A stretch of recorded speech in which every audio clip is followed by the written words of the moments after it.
My name is Samantha Marroquina. I'm going to be talking about the Elementary and Secondary Education Act, also known as the ESEA, passed in 1965. I'll be talking about what it is, the stakeholders, policy impacts, and my conclusion. So the ESEA is the Elementary and Secondary Education Act of 1965, passed during Lyndon B. Johnson's War on Poverty. The ESEA provided funding to primary and secondary schools, especially those in serving low-income students. Its most impactful component being Title I, aimed to close achievement gaps through targeted support. So what is Title I? Title I of the ESEA is the most well-known and powerful section. It allocates federal funding to schools based on the number of low-income students they serve. These funds are used for additional teachers, reading and math specialists, after-school programs, and educational materials. Importantly, Title I is not meant to replace state or local funding, it's supplemental, providing extra support so that disadvantaged kids can have a fair shot at success. Today, Title I remains one of the largest federal education programs, serving over 25 million children annually. Why it matters. The ESEA was the first major federal effort to support equal access to education. It recognized education as a tool to fight poverty and as a civil right, shaping decades of reform efforts from No Child Left Behind to Every Student Succeeds Act. For political context, President Johnson was central to its passage, supported by civil rights groups, teachers' unions, and Congress. However, to gain bipartisan support, the act was crafted to respect local control, limiting the federal government's enforcement power. Stakeholders, he had the support from civil rights leaders, urban educators, teachers' unions like the NEA, National Education Association, and AFT, American Federation of Teachers, and liberal lawmakers who viewed education as a moral and economic imperative. Opposers. Many conservative lawmakers, especially from the South, feared federal intrusion into what had traditionally been the state and local issue.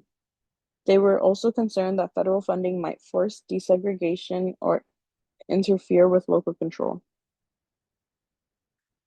Policy impacts. Economically, the ESEA was an investment in human capital. This idea was simple. Breaking the cycle of poverty required access to quality education.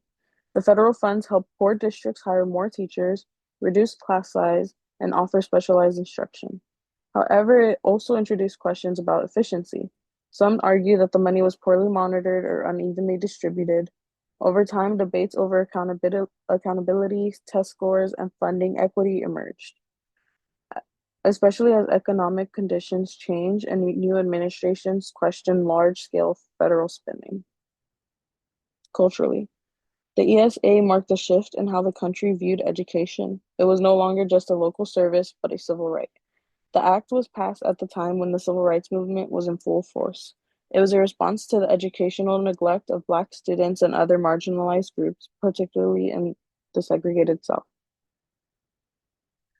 Socially, it empowered communities by validating the federal government had a role in correcting systematic advantages. It created new expectations that all children, regardless of their zip codes or backgrounds, deserve the same opportunity to succeed.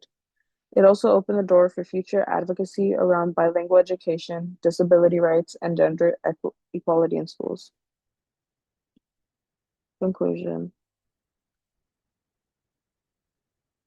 The Elementary and Secondary Act of 1965 was more than just a piece of legislation.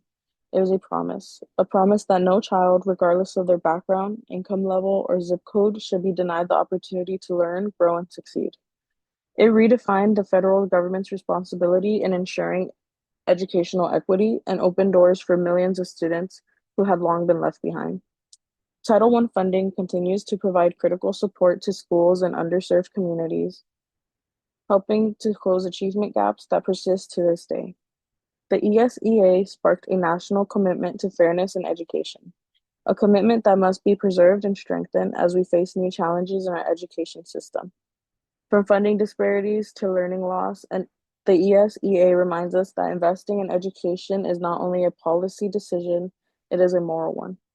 Upholding and expanding the visions of the ESEA is how we fulfill our obligation to the next generation.